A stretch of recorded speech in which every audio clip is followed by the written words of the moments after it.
another amazing guest today, multi-instrumentalist, singer-songwriter and producer, Lloren. How you doing? You okay? I'm good. How are you? You know, not too bad, thank you. Not too bad, thank you.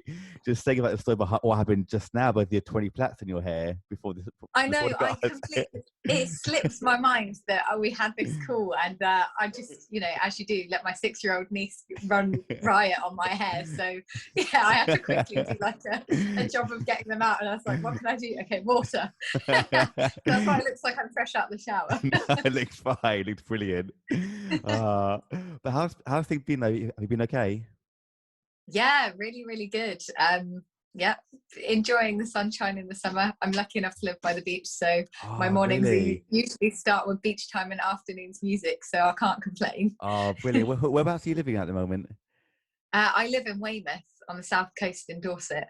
Oh, This is why I'm like, lovely. I'd forgotten, so I'm dressed very appropriately. I literally look like I've stepped off of a holiday. I've got my holiday t-shirt on, my Hawaiian t-shirt on, and No, but I love the look. Like it's brilliant. I love it. But you know what? This past 18 months has been mad for everyone. I mean, how has it been for you? Have you been coping okay yourself? yeah, I mean, I'm I'm one of these weird people that, although I'm quite social and I like to chat to people and stuff, I also really love having my own space. So I've kind Yeah. of thrived during the lockdown periods. I've kind of thrived from having. I'm quite lucky that I'm quite happy to just lock myself away in my studio and just use that time to create and then pop out when we're allowed to. Yeah, of So, course. so other than not being able to gig, I hate not being able to gig, but the rest of it it's actually been okay. I've coped all right. Oh, thank God for that. Thank God. I mean, talk about gigs actually. When was your last gig? Have you ever been able to put one do recently, or was it like I've a while got ago? I've got my next one is actually this month, so I'm really excited because it's like a quite a local festival, and it's just I'm quite excited to Yeah, actually get out brilliant. there and do my music. Because before that, my last proper gig was before the first lockdown, so Wow. yeah, Yeah. a long time. Actually, same with me in the orchestra. Literally December 18th, 2019 was our last gig. And after that, it's been nothing. Did a couple of little bits here and there, but our gig life is just finished, basically. It's crazy, isn't it? How everything can be so busy to being completely empty after. God, I had stuff booked in, which just ends up getting moved and like rescheduled because of the restrictions changing so much. So I kind of thought, right, I'm just going to stop booking things in because I keep having to cancel dates and so yeah, I'm looking forward to that, going back to normal and actually getting to like go out and play with real live musicians. Yeah, of course. I mean, has your approach to songmaking changed at all during the lockdown period, or has it remained kind of fairly similar? Yes and no. Like a lot of the time, I mean, if I'm just working on my own, I tend to, when I write stuff for myself, and if I'm like writing and producing for myself, I'll just stay in my own bubble, and I'm a bit of a control freak, so I quite Me like to too. just to do that. Yeah. Yeah. But in terms of like any of the collaboration work that I do, that's been a bit different because normally like I'd be in the same room as the people that I'm working with, whereas as you probably know, the world is also changing. So in some ways it's great because it's actually opened a lot of opportunities up, because could be working with somebody in Nashville or LA or wherever in the world, and it doesn't matter, we just sync our diaries and we pick a time and you do a session. But I do miss being in the room. There's something about being in the room with somebody and actually just getting to vibe off of that, each other, and so in terms of like collaboration work, and yeah, I mean it's a difference, but I'm not even sure that it's those online sessions will go back. I think people will still meet up in person, but a lot of people probably take this opportunity to go, right, well, it cuts studio costs down, it cuts travel, it means that we can work with people in other parts of the world, so Of let's course. keep going. Definitely. I mean, have you done that over the past 18 months, like collaborate with other people around the world? Yes, yeah, I've Yeah. just finished a track with an amazing producer in Nashville called Unsecret, and then last week I was working on a track with Sebastian Pesnick, who's a great composer, Argentinian composer based in Germany, I think. Oh wow. And then and Duomo, who are German and Italian. The Italian's based in Nashville and the German's based in Berlin. So Oh, like God. all of us were like all, and we'd done that all together. So we were all kind of based around and kind of trying to liaise with each other at different times about what the project was going to be. So it can get a little bit mad, but that was a really, really fun project to be on anyway. So I didn't mind so much the time differences. I do get like I got a message from the one that was based in Nashville, Daniel. I got a message from him at like 2 a.m, and I woke up and obviously read the message because it was his time, went back to sleep, completely forgot about it, and then a day later was like, ding, oh my god, I have something to do. He's asked me a question, but I was still in sleep zone, clearly. I mean, how do you plan each track then? Do you have like an idea in your mind and discuss it with people you work around, or how's it work when you're approaching each track? It depends. So when I'm writing just solely for my own stuff and for my own project, usually I don't tend to plan things. Like I might be inspired by stuff that I'm listening to or by just things around me. But if I'm sitting in the studio, I'll like be playing around with different sounds, and usually things would come to me, and I'll just start creating. When collaborating with other people, usually if I'm collaborating with somebody, it's because like we've got something in our mind, like we've got a brief that we want to work to, or we're creating something, so there's a good starting point.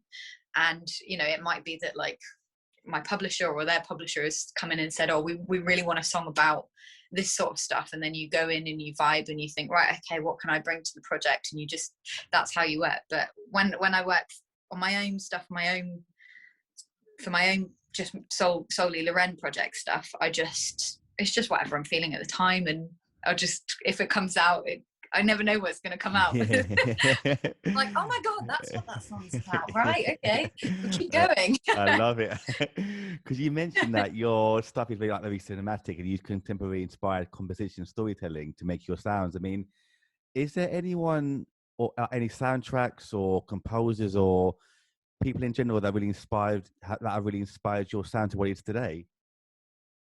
Yes, there's loads of people. So my favorite in terms of the kind of cinematic world and that kind of really cool filmy vibe, I absolutely love there's a couple of artists. I love Flori and I love Ruel. Flori's a really good friend of mine now. I fangirled over her, and I got the opportunity to support her on her tour, European tour, a couple of years ago, and now we're great friends. But she's still like, it's still really weird to have a friend that you're also like, oh my god, you're amazing. So she's still a big part of inspiration, and I love finding new artists all the time. There's like this great artist called Dodie, who's a British artist, and she's just fantastic. Like her arrangements and her last album, To Build a Problem, which is just super cinematic. It's got like loads of really nice orchestral layers and like she plays so many different instruments. I just think she's incredible, and she's a massive source of inspiration for me as well at the moment. But I mean, it's a lot of the time I'll pick and choose kind of flavors of stuff that I'm really listening to and really enjoying, and using that as kind of a bit of an inspiration to start something when I sit down to create. That's amazing. It's so good. I mean, has that been a dream of yours to be featured on a huge soundtrack one day, or have like your own track to your own soundtrack one day? Oh God, yeah. I mean, like, I love music, and that's definitely it's a big thing. I mean, I've worked with a couple of really great producers, and we've done some really cool like trailer work and trailer cues, and I mean, we've got very close to a couple of things, like big things. Wow. Like wait like we had one, and it was just literally I'll tell you what it was. Okay, so I did so Birds of Prey, they literally did the stems for me and Christian Reindl's version of What's New Pussycat, which is like a really dark trailer version of it. And when the people download the stems are the little parts, for anybody that doesn't know, that's all the different parts that they can kind of break it up and work it to the trailer.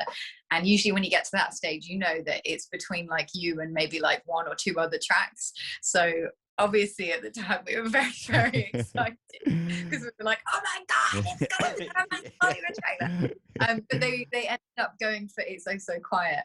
But I still think it's amazing that we were even like in the running for that. And that's just exciting to me because I think, well, they know who we are now and what we can. There's, you know, like. Yeah, of course. Time is only, you know, time isn't real, so we've got from now until forever to make it happen. So that's definitely on my list of before I die, getting a big Hollywood trailer. I mean, since then, Christian, who I work with, he's actually landed a couple of trailers with his instrumentals. So wow. You know, I now have to catch up to him. Yeah, you will for sure. You will for sure. I mean, when you actually hear your stuff, say on trailer music, for instance, like that, what's that feeling like? It must be so amazing and like strange at the same time. Yeah, it's really cool to hear like trailerized versions of songs that I wrote that were like pop songs is really cool because I think that just whenever you hear a different version or a different genre or a remix of something, it's always amazing to hear somebody else's vision of what your song is like. But I love a bit of trailer music. Love anything cinematic, and I'm just a big drama queen, really. I'm exactly the same as you. I love my soundtrack so much. It's always been a dream of mine to compose for films and games, so that's my dream of mine to do that as well. But keep up the amazing work; they will definitely get there for sure. You definitely will do. But we'll get to Flurry later, actually. But you mentioned multi-instrumentalist, which is what you are as well, actually. I mean, I'm not great at any of my instruments, to be honest with you. I'm just... You are. I know that. I'm a good black artist. Well, I know that you play piano. What else do you play? I play guitar as well. I actually started on guitar. Did you? Yeah, I used to go around, like back in the day, I just used to go take my guitar to gigs and play in pubs, but now I'm actually probably far more comfortable on keys than I am guitar. Yeah. It's been so long. I took the guitar out the other day and I was just like, oh God, you can't play this in public until you start working on your... You're not that bad at all. I don't know. No, I'm much more comfortable with keys and a microphone, but yeah, I mean, it's still a fun tool. I still use guitar quite a lot as a writing tool, although I'm not as confident as I used to be about performing with it anymore. Were you self-taught, or did you have lessons on both instruments growing up? I'm completely self-taught with everything that I do. Wow. Wow. Which is why I would say I'm not even that good. No, you are, because obviously think the stuff is amazing. I mean, all self-taught though, which is amazing. Thank you. But how about yours? Yeah. Which came first, are your instruments or your singing as well? Singing. I've literally, as soon as I could talk, I would sing and write lyrics and poems and songs, and you know, I was one of those really annoying kids that would be like, I'm gonna do a show for you. Look at me. Yeah. I mean, did you do a lot of talent shows actually then growing up to get used to that kind of stage presence? Oh, I used to do, like, whenever you'd go on like holiday, they always have those little holiday talent. Yeah, I was that kid. I was that annoying kid that wanted to do, that was full of confidence. Yeah. That was ready to do everything. Yeah. Oh, so you knew from the get-go that this is what you wanted to be in life. 100%. I've like never wanted to do anything else, and I feel so lucky that this is what I get to do. And you know, because it's such a, you know yourself from being a musician, it's such a hard thing. It takes a really, people think that it's easy to make money in, but actually it's really hard. So when you manage to kind of balance things and you're like, okay, now I can do this as a full-time job, because for most of us, I'm sure it was for yourself, it's you know, I started off and it was always just like a side hustle, and it's taken me a really long time to get to the point where I can go, okay, this is my job now. People actually want me to write stuff for them, and people pay me for things. Like, it's mad. That is mad, but it's so well deserved though, because your talent is just ridiculous. It's amazing. It's fully deserved. I mean, when you made that transition from, like you said, like making like a side hustle to your full-time job, I mean, doing what you love as well, I mean, what was that like for you to turn it into a full-time thing? The best feeling in the world, like just knowing that, like I said, you can wake up, for me, I feel like I'm living the dream. I wake up, go for my run. If it's hot, I'll go for a swim in the ocean, and then I finish my Lovely. afternoon with just I sat in my studio going, what shall I make today? Yeah. Or like what have I got to make for briefs and stuff, and that's just such a pleasure. So I do feel really incredibly lucky, and I feel incredibly lucky that I get to work with like so many awesome talented musicians and producers and people, and I get to meet people like you who are also amazingly talented. Thank you. And Thank you. That's amazing. Because is that what your kind of routine is? You have like a little workout in the morning, then get to your job after. Is that what you kind of do? pretty much. Yeah. That's my day. That's like, brilliant. I think people probably just think I'm a beach bum if they watch my Instagram. They're like, oh, there she is, on for a morning swim again. That's brilliant, because I'm hugely into my fitness as well, and for yourself as well. I mean, do you find that it kind of clears your mind for the rest of the day once you have like a little workout in the morning? 100%. I think like the best thing for mental health like is that kind of you know, taking a moment for yourself and to work on yourself. Like, I think fitness and staying healthy and keeping fit is super important, and if nothing else, it's like, even if you have half an hour in the morning, that's just time that you just spend alone with your own thoughts, that you're not kind of constantly like being pulled by things, by social media, by your phone, by whatever else can kind of confuse you in the day. It just gives you that kind of moment to, I love it. It's my little bit of peace. And yes, that's amazing. That's so good to hear, though. And when you are, say, working on a brand new project, whether for yourself or for someone else, I mean, do you kind of like a routine for that as well? Like, or do you say, okay, we'll just talk about ideas and take it from there?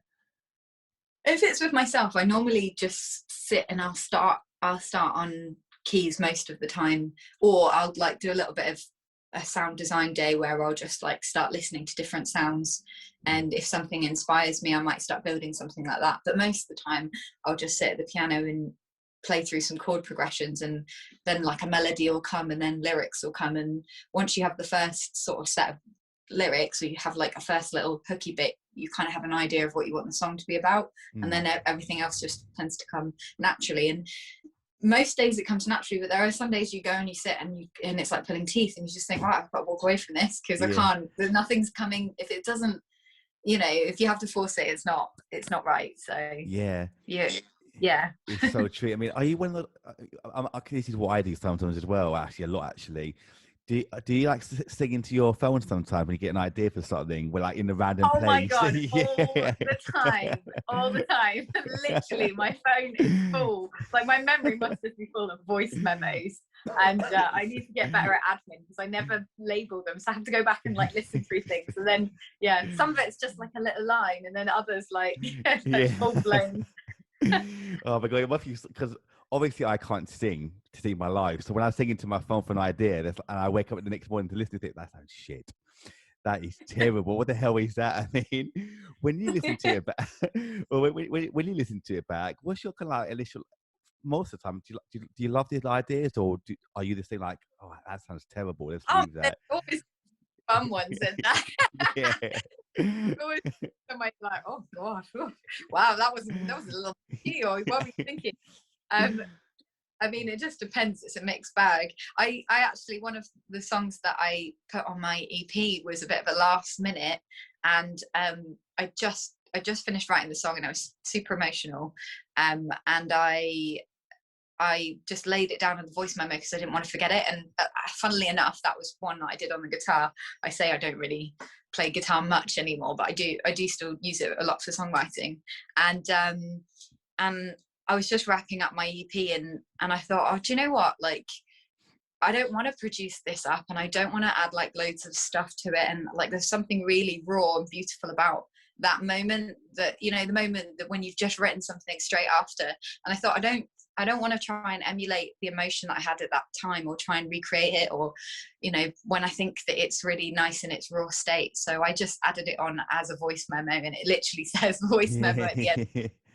So like, people know that it's not like a fully produced thing. But I got loads of really great feedback from it, and I think it was quite a nice thing to share with your fans. And because, you know, often it's people only see the end product, and sometimes there's a lot of beauty and there's a lot of art in the creation of something, and when you're making something, to not share that. And I'm not very good at sharing that side of things. If things aren't perfect, I don't want to show people. I hate, like, I feel really, Me too. I can feel quite self-conscious about showing people stuff before I feel it's ready or it's mixed or things like that. But actually it was like a good learning thing for me, because the feedback that I got was just people really loved it, and they loved that there was something raw and emotive, that I'd put myself out there. So I recommend it. It's really good. I'm exactly look at I'm exactly the same as you, where if it's not perfect, I don't want to release it. But at the same time, like you just said, there's something so beautiful in that raw state of emotion, isn't it? When you're like just like a quick chord on a guitar or whatever it might be, or your raw voice, it's something really beautiful about that, isn't it? Yeah, definitely. Yeah. And is there anyone that you always talk to or get advice from when you're about to release something, say, look, I'm thinking about releasing this, what do you think? Should I release it? Should I not release it? Is there anyone you talk to get advice from, whether it's your publisher or management company? Yeah, I mean, I usually run stuff by my publisher, and they'll give me like advice, but they're very like sync based, so they're very into their TV and film, so they've always got that hat on, which is absolutely fine, because like I said, I love, I mean, and they've got me some really amazing placements. We've got Grey's Anatomy, we've got something coming up in August, which is like, I can't tell you yet in case something happens and it ends up in the cutting room floor, but watch this space. And I mean, they got me like adverts and like, I appreciate all of their feedback that they give me, and I love it when I get something on TV, because it's like being a little kid and waking up for Christmas. But they are very focused on that, so I tend to try and kind of take what they say as well with a pinch of salt, because when you're creating art, you don't want to always be thinking about, is this really good for a TV scene? Are the lyrics ambiguous enough? Like, have I be specific? Like, I think one of the feedbacks on a track that I just recently did was like, oh, the lyrics are really specific for a TV thing. And I thought, well, that's fine, because I want them to be specific. I want them to, I don't really want it to be ambiguous. So yes, I do talk to them about it. There's actually an amazing group of women called 2% Rising, and it's women and non-binary producers and engineers and artists in the industry, and the reason they're called 2% is that less than female producers and engineers are music producers and music engineers are female. So obviously that needs to change. There needs to be a bit more of a gender balance in there, so they kind of work really, really hard to kind of help support women in the industry, and they're really, really good at, I've quite recently asked for advice on a track that I'm produced, and I wanted kind of some feedback. So like, they're really great as a group of people, because you have listening parties. You can submit your tracks and they will talk to you and tell you what they think, and they think that you need less compression or something, or like they'll go into the geeky bits, or they'll just go into the songwriting bit, or they'll just give you some support if you want support. So I find I only did my first listening party the other day, but I actually found it really useful, and I'll definitely be using them as a platform again. And yeah, I thought they were great. That's brilliant. I mean, I was going to ask about that actually listening party. I mean, what was it like for you to do for the first time? Were you really nervous? Yeah, because it's like showing people unfinished work, isn't it? So like I was saying before, I until something's 100% polished, but it's really hard to know on your own and to trust your own. I think you should always trust your own instincts, but I think asking people is so important, because that's how you learn. There's so many things that you might not know, or you think, oh, I want to get from A to B, but I'm not sure how to get to B, or I'm not sure what it is. And asking people and getting people's advice is super important to get you to kind of hone your skills and to make sure that you know what you're doing. So of course. I mean, are you still with A&G Publishing by chance? Yes. You've been with them for 2 years now, is that correct? Yeah. Brilliant. And I know that your first track I know your first track through, was it just double check, was it Into the Fire, was it through them? Yes. What was it like to release your first initial track through them? It was amazing track. It's so good. First thing that I ever released. So it was kind of amazing just to finally put some music out there, because again, it was one of those things where I so much stuff and I'd sat on it and I didn't know what to, to then have that kind of support of people going, no, this is really good stuff, you should put it out there. It was really nice, and it helped me make the jump. And now I'm like now I'm like, oh, when can I get the next one out? It's ready. Let's put it out there. That's amazing. But like you said, it must be like Christmas. So when you hear your track, something like Grey's Anatomy or other major TV programs, it must be amazing. Like a dream come true. Like there's things where I remember when I watched like the first season of Grey's Anatomy, and there's like this iconic scene at the end, and I remember like, I don't even know if I was Shazamming or I was Googling the lyrics or something to find out who the artist was. And it's kind of one of those like things where you're like, you have to pinch yourself, because you're like, oh my God, looking at like how many people Shazammed it and stuff, you're just like, whoa, like people are doing that to my song. Oh my God. Yeah, I forgot about that actually. I mean, what's that like when you see, say, so many people actually Shazammed your track? It must be so weird. It's insane. I can't tell you. I cannot tell you. It's insane. You're just like, yeah, I would just want to pinch myself, and it's the best feeling. It's the best feeling because that's like, there's so many times you'll watch something and you go, oh, I love that song. That song's great. And I try and Shazam songs as much as I can if I like something. But you also know the amount of times that you watch something and you think, oh, that's great, I must find out what that is, and you don't think to do it. So you think the people that have actually taken the time and the energy to like literally be like, I love this so much, I want to find out what it is. Yeah. What a pleasure. What a pleasure to know that actually happens. And it's the best feeling. Yeah. I mean, do you get a lot of like messages and tweets from people saying like, I heard your track on such and such, and I just want to say how amazing it was? No. Oh really? Oh, no. Fair enough. Oh, that shut me up then. I think I've got like a couple of tweets about stuff like that, but no, I feel like no, I'm never on Twitter, but no. Maybe Twitter's dead. No, I don't know how much it translates to. It's good enough to me that people are Shazamming it and they want to listen to it. I don't know how much it translates to people actually tweeting at you. No, I don't think I've had it. I don't think. Fair enough. Sorry to disappoint you. I should have lied and said Yeah, I get loads of tweets and DMs from people. Loads of tweets. Oh no, I do actually, saying that, that's such a lie. I have had quite a lot of people like, it's mainly Instagram or Facebook. I get tagged in like people's videos where they're watching it on the TV and they're like, oh my God. Yeah. But I mean, that's normally fans that I know and interact with, and they're like, oh my God, it's your song. Yeah. New people don't tend to do that. So. And I realised like in every episode that I do, I always ask at least one stupid question. I mean, for you, like, do they obviously let you know in good time, say like, watch out for this episode of such and such, your track's going to play, or do they not let you know at all?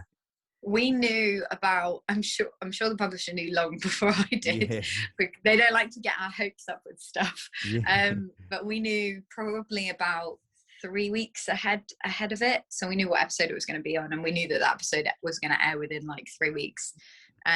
But yeah, so we had like 3 weeks to kind of get really excited.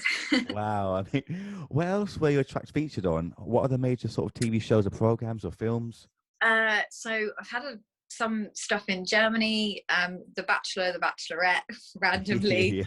And then I had E4, they did an advert for Made in Chelsea and they used my song The Start on that. I think those were the main big ones. And then I've got a big one in August, which, as I said, I can't tell you yet what it is. Yes.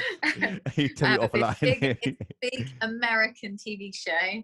And I'll tell you, it's a reboot of a very big American TV show. That's all I'm saying. I'm going to Google that right now. You're going to Google reboots now. You'll be like, what are they working on at the moment?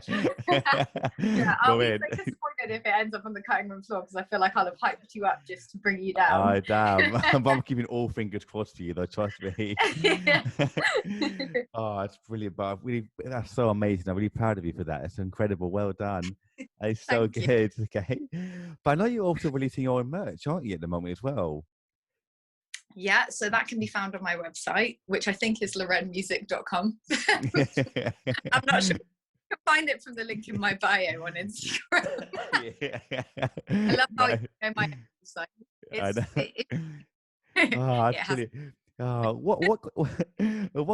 What got you into the merch game in the first place? Because they're brilliant. What got you in the first place? Thank you. Well, I love really arty stuff, and I love stuff that looks cool.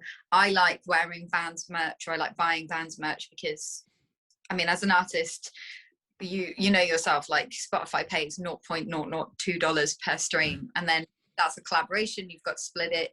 Everybody takes their piece of the pie. So musicians we don't like make a lot of money from streaming.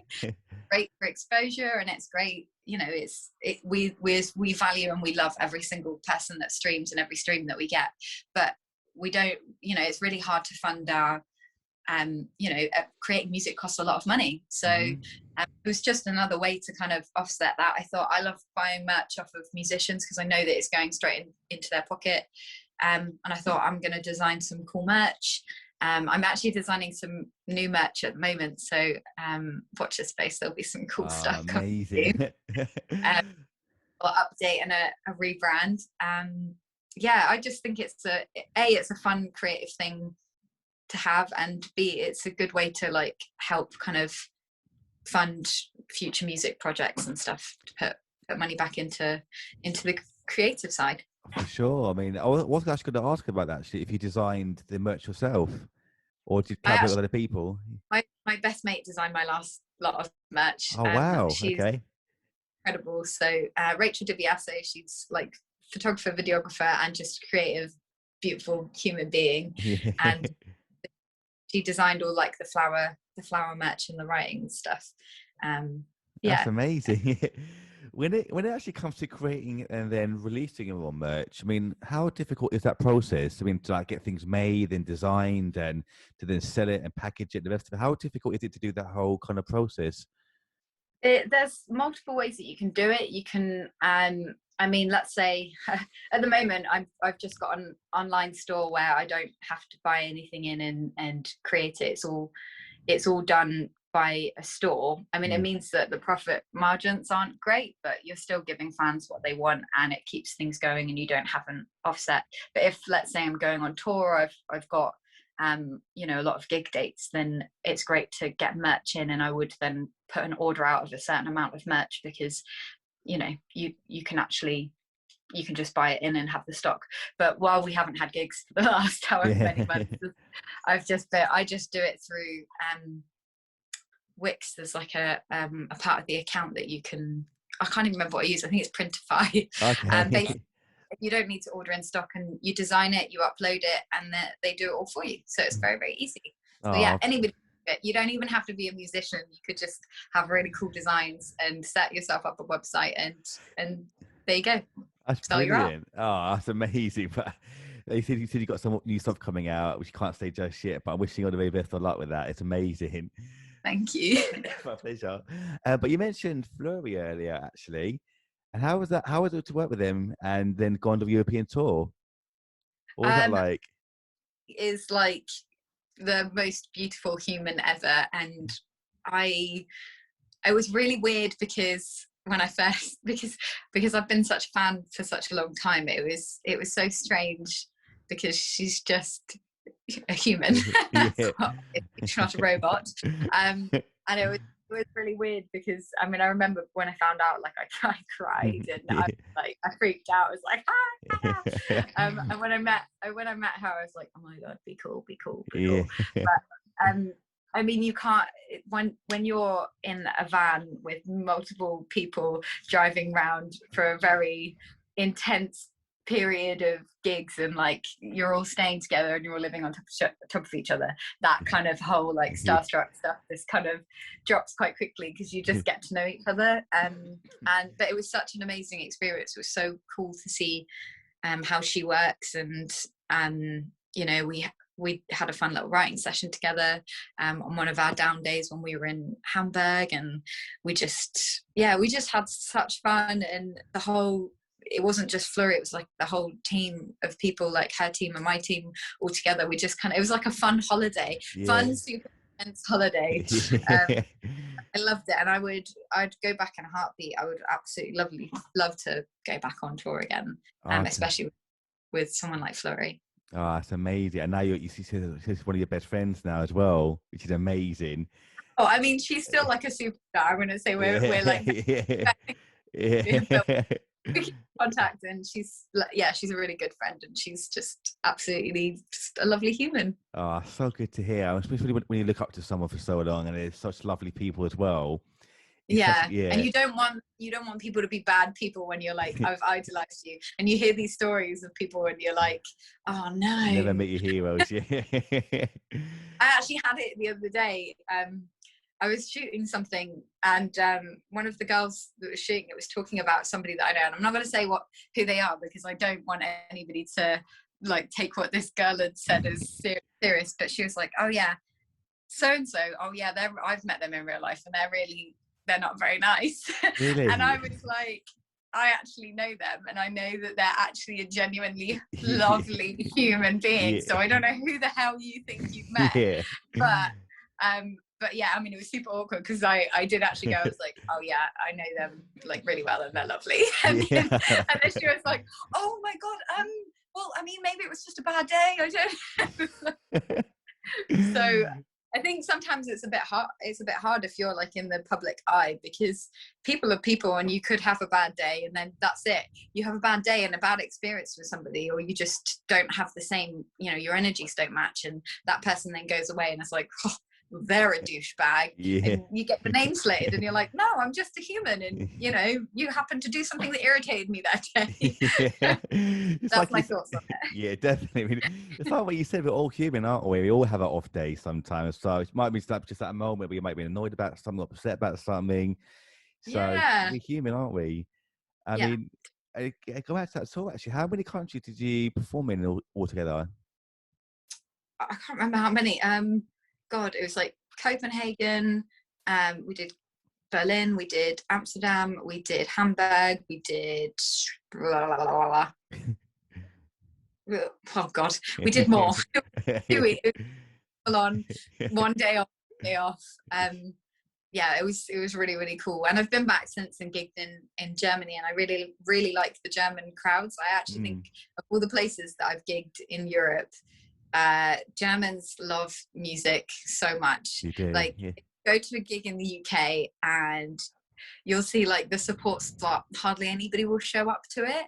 Like I played some support slots over in Germany, and I was expecting a similar sort of thing, and these was for some really big German artists, Johannes Erding and Michael Patrick Kelly, and like these are like really good, like 10,000 capacity shows, and I'm there thinking, right, so it'll be like a normal, when you go to a UK gig, you'll get some seats in there, and it's definitely more than I would be playing to in just a local show. So great, packed, every single seat. Wow. Like absolutely packed, ready to see the support act. And I was just so, and then at the end of it, like people were coming up, like I sat on my little merch desk at the back at the end, of people were actually coming up, and like I had to go and get CDs pressed for my second run in Germany, because I never knew people still bought CDs. So I was selling like t-shirts and stuff, and people were going, we want a CD, and I was like, I don't have enough. I don't have any CDs. The girls that were working on the merch desk were like, yeah, we've had like 10 people ask for CDs so far, you need to get some CDs pressed. And I was like, oh my God, I thought that nobody used them anymore, but apparently they just use them in Germany. So yeah. That's amazing though. I mean, is it difficult to press CDs as well, or is that a fairly simple process as well? No, it's the same as like thing, with merch and stuff. Just if you I mean, I'm not a whiz, but I just Google stuff and I Google and they go, how many for this much? And then you'll find websites that will do it all pre-made and packaged and send it to you. So it's super easy. The one thing I would say is if you're anything like me, you just have to check for spelling mistakes on your design, or like just typos, because I've totally been caught out with stuff where I've said things off and I've been like, oh man, I've got like 100 of this now and I can't do anything with it because it says Boren instead of Lloren. I was going to say, like, has it ever happened? He's like, shit, no, it's too late. Yeah, that's totally happened. It's totally been my fault. What happens then? Like, do you have to like quickly call the email? Say, look, I made a mistake. Don't press them. Or is it too late by that point? No, usually it arrives and I'm like, shit. Sorry. You only make that mistake, I would say, once, but if you're me, I think I've made that mistake twice. You only make that mistake twice, and then you never make the mistake again. You check it, you get other people to check it, and then it's fine. Oh man, always sick. But I've got back to your tour. Actually, Germany. Would you say Germany is probably one of your favorite places to perform in? 100%. I mean, of all the places in Europe, they are definitely my favorite crowd. The only thing I'll say is they didn't get my jokes. Oh yeah. I think we have different senses of humor. You know, UK and Germany. So yeah, I made a few jokes and it was like, I was like, oh, okay, I'll just sing. You guys like it when that happens. You just see the thing going past, a little ball of hay going past. Yeah, it was a little like that. But you said about the 10,000 people. I mean, what's that like to perform in front of so many people? Nerve-wracking, really nerve-wracking. Once the first song's out of the way, I'm absolutely fine, but I have to say, like, beforehand, I'm like, I've got a lot of processes that I've got to go through to make sure I'm like staying, my warm-ups, and then I'm like, okay, I'll be breathe. But to be honest, I think that's with any gig anyway, like nerves are kind of normal. I don't know if it's the same for you, but like I tend to feel the nerves, and then as soon as I'm on the stage and I've got like the first song out of the way, I'm absolutely fine. Yeah, I feel exactly the same. I mean, I've spoken to quite a few people and they've all said the same thing actually. I mean, do you get more nervous performing in front of, let's say, a more intimate crowd, like a smaller, more intimate crowd, or a bigger audience like that, for instance? I'd say it's about the same. What I get most nervous of is if there's people I know in the crowd. So whether it's big or small, if I know like I've got like family members there or friends that have come to see me, then I feel more nervous. If I don't know anyone in the crowd, I'm like, yeah, it's fine. I mean, you mentioned your EP actually earlier as well. I mean, what was it like to finish off your EP and release it? Or is it due for release at a later time? No, that got released in February. Okay. That was really, really fun. I mean, that was a bit of a lockdown project.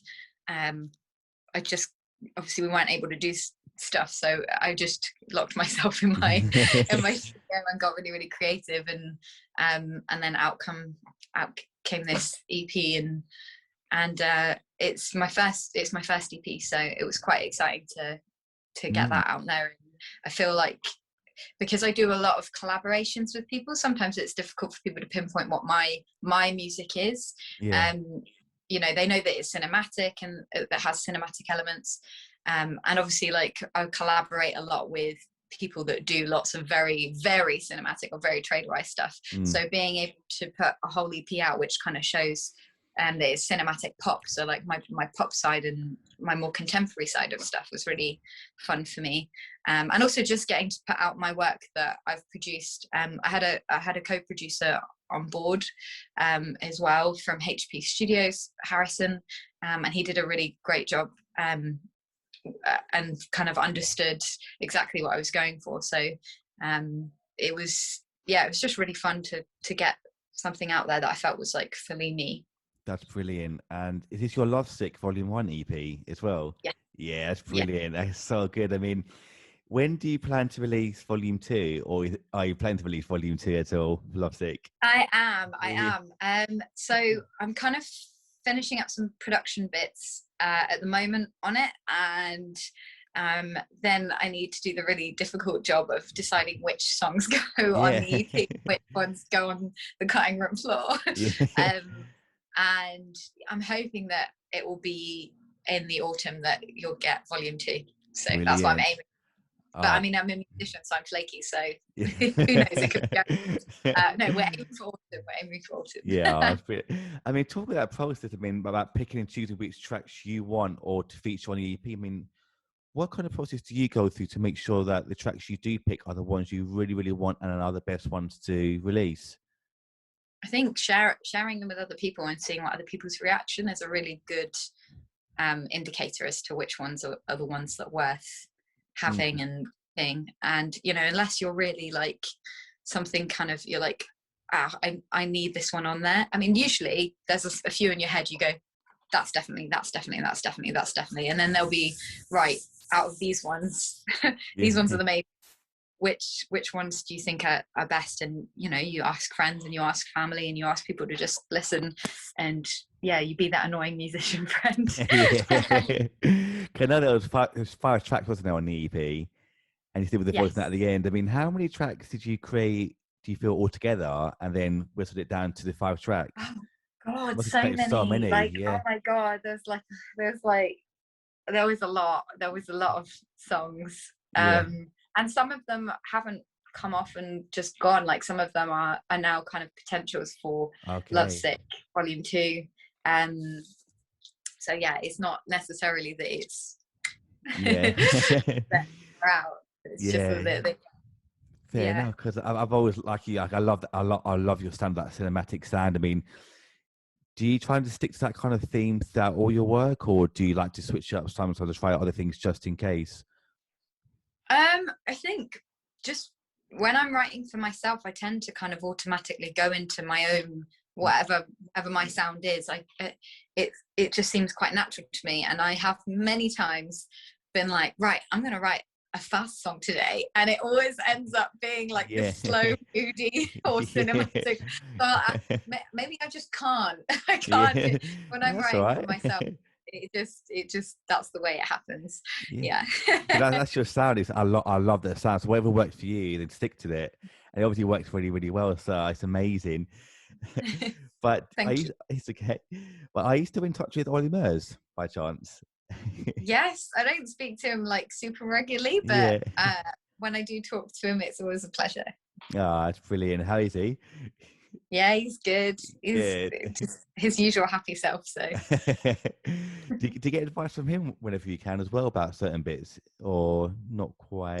not really. I mean, like, we're friends, so I kind of feel a little bit like I'm sure he would, because he's so lovely. If I said, Ollie, can you listen to this and tell me what you think of it, he absolutely would. But I always kind of feel like, I don't know, I wouldn't want to I wouldn't want to bother him with it. I mean, like, little old me just sat here with my EP. But I know that he wouldn't be bothered. I know that he'd be really lovely about it. But I've kind of not really thought to do that. Oh, really? Oh, fair enough. Maybe Cause I will next time do it actually. on this Get, one. yeah, do it. Because obviously you met him obviously through the voice a few years ago. I mean, what made you want to join the voice in the first place? Was it like a new experience for you, or do you want to just go for something brand new, or what made you want to go for it? Um, I applied years and years and years ago, and I didn't even make it past like the first audition. Wow, So really? I really, yeah. So Yeah, I really didn't want to. I really didn't want to. I hadn't really thought much about it again. And then they were doing sort of scouting in our area for, does anybody know anyone that's a good musician or a good singer? So I got a message saying, we'd really like you to come and audition. And I thought, I don't want to do this, yeah, but then I thought, like, okay, well, at the time I had nothing else going on. I was doing music production at uni, but I wasn't really doing, like, other than that, like, I was just gigging in bars and pubs and stuff. And I was like, well, it's a good experience. I thought, like, if nothing else, let's just see what happens. And I wasn't expecting to get as far as I did, because obviously I didn't even make it past the first round. So I obviously got through the audition. There's always more auditions than you see on the TV to even get to the TV stage. And when they said, all right, you've got to the blinds, I was like, okay, well, I'm really happy with that. I thought I've got to the TV stage, whatever happens, happens. And then to like have all 4 of them turn, and then to like go to the final, it's just every single time I was like, well, I'll just be happy with what's going to happen next. yeah. Just be happy with if I get through this one, I'll just be. And then it was just like more and more, and I was like, oh my God. And then the next thing I knew, I was like, you're in the final. What the hell? Like, I what know. happened? No, because you So, think you deserve it, because you're, like you said earlier, your talent is amazing. I mean, to not get through the auditions first to get to the finals, and then that's what a transition that was, though. That's amazing. I I mean, know. I know. I talk to Ruti as well, who's did the voice as well. I mean, what was it like to do I love Ruth. I love her so much as well, and She's amazing. she Oh, is. she's such a beautiful human, Yeah, honestly. you both are. I love talking to her. I love talking to you as well. You both are amazing people, and I learned a lot from her too. I mean, what was? And do you do keep in contact with her actually, Ruti? Yeah, Yeah. yeah. I still keep in contact with Ruthie. Yeah, Oh, she's a little brilliant. legend. She is. I mean, what was like first of all to do actually to get to the blind audition and have all four judges turn around to pick you? What was that like? Honestly, like I just couldn't believe it. And also at the time, I didn't know how rare that was. Mm. I didn't know that. Like, I can't remember, but I think there's like 3 or 4 of us in all of the auditions that out of the whole competition that actually got a 4-chair turn. And so I was like amazed that it happened. But then when I got told afterwards that, I was like doubly like, what the hell? Yeah. I was like, it felt really good because it kind of validated in me, okay, you are good at what you do. You're not just you've not just got, you know, when you worry because you think, is it just like my friends and family that go, no, you're really good, but actually they're just being nice because they're friends and family. So to have that experience was incredible, and to know that it's blind, that they're not basing it on anything other than just the sound of your voice, is cool. It's really cool. Yeah.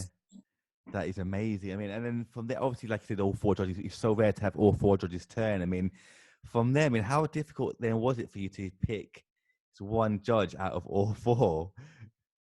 It wasn't And then what actually makes you... that difficult. It wasn't that difficult. I just went with my gut. Yeah. And Ollie had turned first, so I was like, well, he's a man that knows what he wants.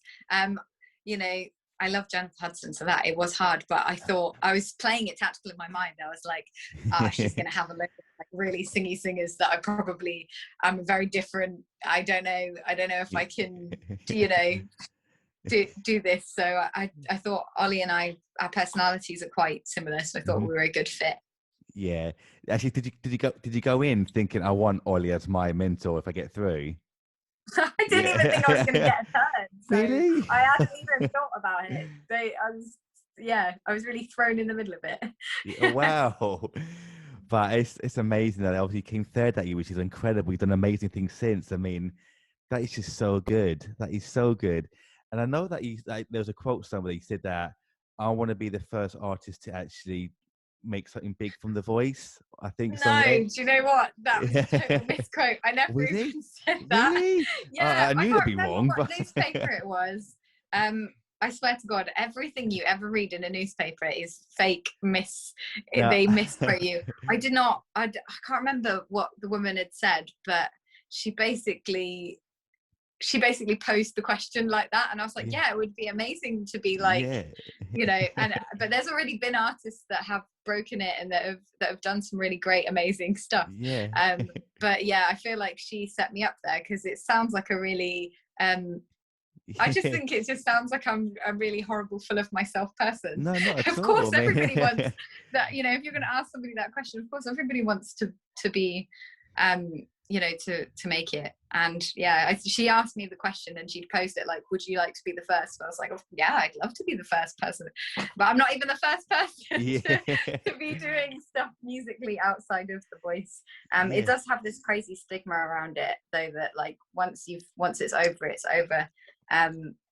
Which I don't know why, because obviously a lot of the X Factor, you know, people, whether you're a finalist or the winner, or like lots of them go on to do a lot of stuff, and I know that doesn't seem to happen as much with The Voice contestants, but I do know a lot of them that are working in the industry. So I just think it's a different I don't know, level of it depends on what you want. You know, you have like different level of fame. Like I think that Little Mix are amazing and I love their music, but I also absolutely love Ruti's music. Same. And you know, call me biased, I prefer to listen to, I'm going to probably get all these Little Mix fans hate me, but I prefer to listen to Rita's music, and that's my personal preference. No. But it's a different platform, and it's a different level of fame. So I think that's what the question was being.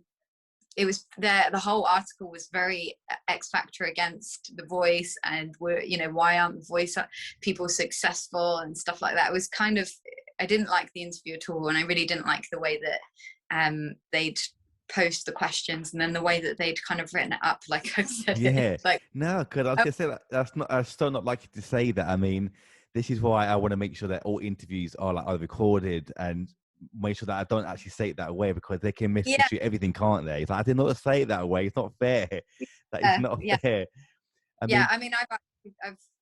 I don't like doing over the phone like article interviews now. I much prefer doing like a radio interview, or do like this thing, like a podcast or something, because people can actually hear context with stuff. And I found more often than not with any of the stuff that I have spoken over the phone, where people have done it for a newspaper, it's just been twisted, or it's just factually wrong information. Like I could pick out multiple articles and be like, okay, I did not say that. I don't know where they're getting this from. I don't like.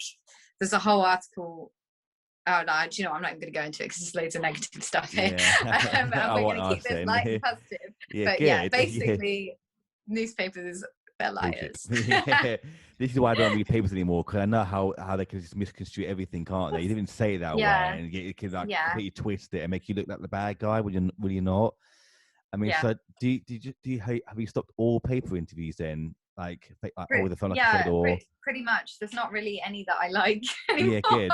Yeah, good. I like The Guardian, but then I read a really good article in there this week. I was like, come on, you could do it better. I don't blame you. Guardian's cup of tea, to be honest with you. What would they say? To be honest with you, I try and avoid it if I can. It's just for my own sanity and peace of mind. I'd rather not.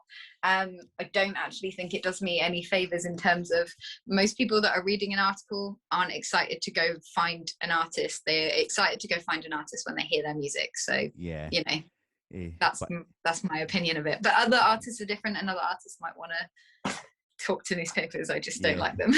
Don't blame me at all. But I'm also with you completely as well with the whole what you prefer in an artist as well. Like you said, you prefer to listen to, say, Rooty's music other than, say, other artists. It's completely down to you guys, isn't it? What you prefer and what you like, as opposed to what the major mainstream stuff is sometimes. And I think that there's different worlds of music. Like I think that there's very much like the pop world of music and the mainstream music and what people are kind of used to consuming, and sometimes I think people think that those are their only options, that like Radio 1 is their only option, and you know that's it. But if you start kind of delving a little bit further out, and you kind of see a little left of pop, and there's some really cool, amazing stuff and amazing art out there that, you know, it might not be a household name. So you might say somebody that, you know, you might say their name and you could go, oh, I don't know who that is. But actually in their own right, it's like Fleury. I say to a lot of people about Fleury and Ruel and, you know, who are your favorite artists and your influences. These are massive, massive artists. They're absolutely huge. But, you know, I could tell my grandma or tell the person down the road and they'd be like, I don't know who this person is. But you say someone like Little Mix or something and they know exactly who they are. So it's different kind of like spectrums of the public eye, or, you know, they're in their own right. They are millions and millions of listeners and people streaming, and millions of people that are adoring and loving their work. But yeah, a lot of people are kind of centralized on what's in popular culture and what's right in front of them. So what's on Radio 1 and what's on, you know, your TV screen and being interviewed and being, you know, talked about in magazines. So I don't know where I'm even going with this now. I just went off onto a random tangent. This is going to be the longest interview in the world. I'm really sorry. That's fine. My longest one's been 2 hours, so don't worry. Wow. I don't know if you'll have any listeners after that. Like I think that you probably tune out after the first 50 minutes and they'll be like, this is too much. This is too much for But people actually love it though. It's brilliant. So I always get that with interviews. It's not really needing an interview, it's just a chat really, which is what I love. Just a chat, because I don't like to call it interviews. I kind of like to chat with people and learn from them, like yourself and other people. And I don't call it interview. I just like to call it a chat. So you talk about whatever you want. It's fun. 'Cause I get a lot of that actually. People afterwards always go, "Oh, I'm so sorry. I spoke for too long about a certain thing." Like, no, it's fine. Say whatever you want. Really, I love it. Absolutely fine. But you know what? I had to say, Lloren, just say thank you so much for everything today. I really love today's podcast. Thank you. Oh, thank you. Thanks so much for having me. Honestly, I'm absolutely honoured that you would think to ask me, and I hope I haven't put your listeners to sleep. Not at all. Not at all. Don't worry. But they'll absolutely love it. Don't worry. But before we actually go there as well, how can people find you and your work online and your merch as well? So all of my social media handles are at that girl Lloren, and it's 2 L's, Lloren. And I think my website is lorenmusic.com, where you can find my merch. There will be new merch up very, very soon. And also I need to update the gig dates because we've got a couple of gigs in August and September if they don't get cancelled. And then you can just find me on Spotify, Apple Music, Amazon, Deezer, just by typing in Lloren, Lloren, and you'll find my music that way. Oh, fantastic. Oh, Lloren, thank you so much. Speak to you soon. Thank you for having me. My pleasure. And take care, everyone. Bye-bye. Bye. Bye.